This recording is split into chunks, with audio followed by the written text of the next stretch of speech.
Ladies and gentlemen, this could well be a first. It's certainly a first for the individual, the fine gentleman Bill, who is going to be reading out the poem. So please make him feel welcome in the typical Studland way, but a huge round of applause.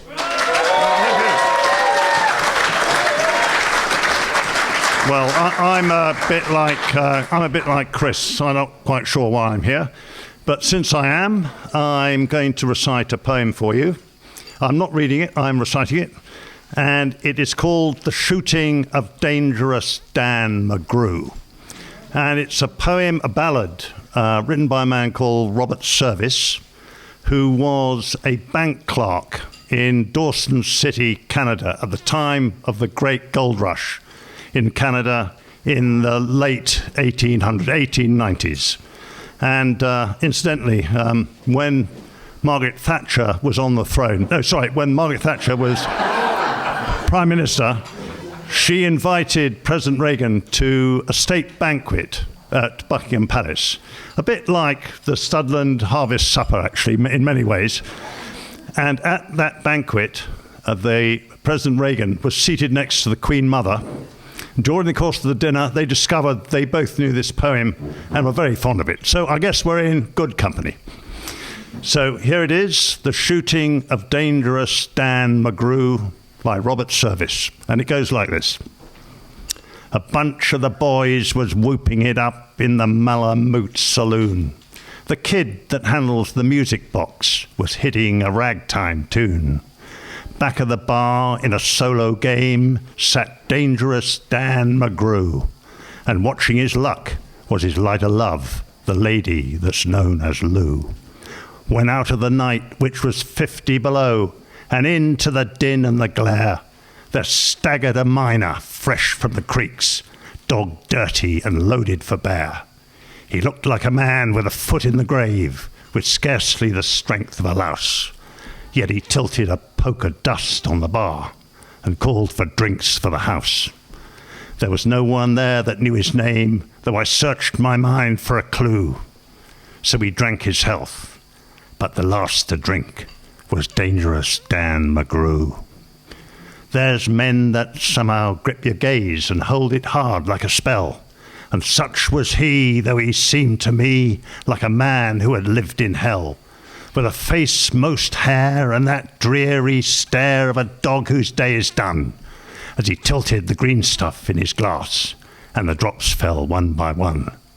Then I got to figuring who he was, and wondering what he'd do.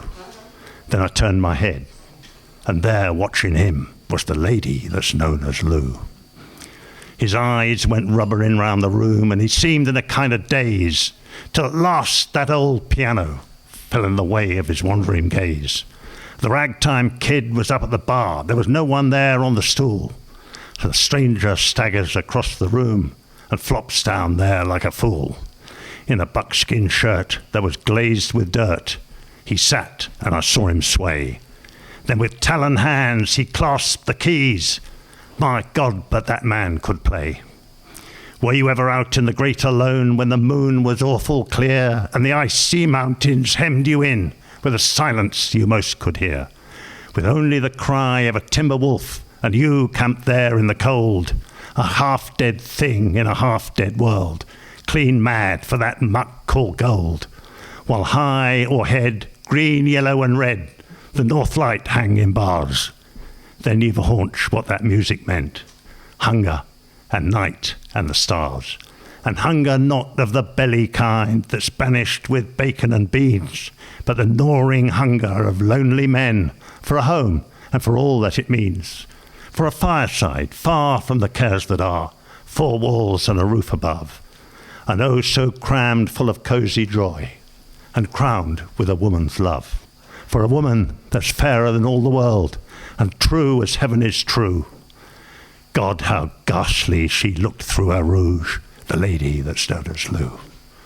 The music seemed to die away, so soft that you scarce could hear, but you felt that your life had been looted clean of all that it once held dear, that someone had stolen the woman you loved, that her love was a devil's lie, that your guts were gone, and the best for you was to crawl away and die. 'Twas the crowning cry of a heart's despair, and it thrilled you through and through.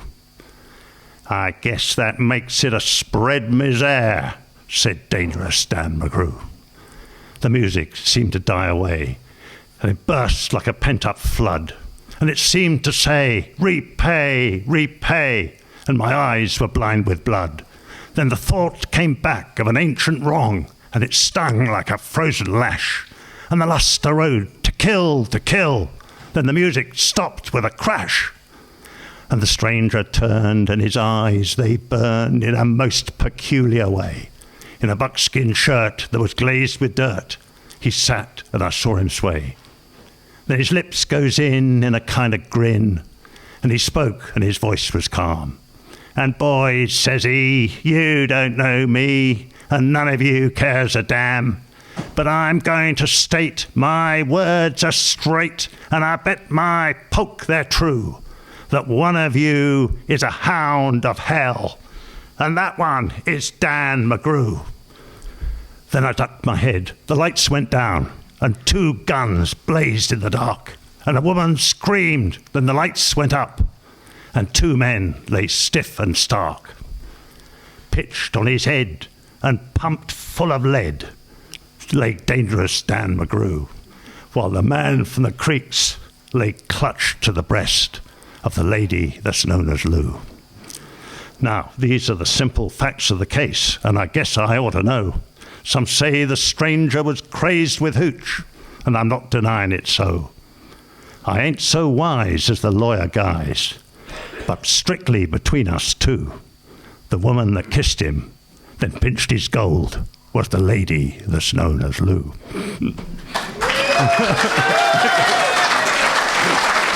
Thank you.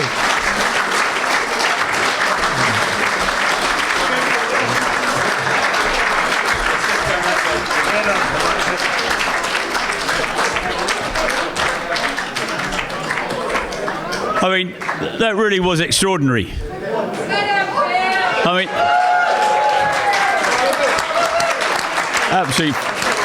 absolutely first class. And absolutely nothing wrong with your memory, Bill. The delivery, memory, the content of the story, fantastic.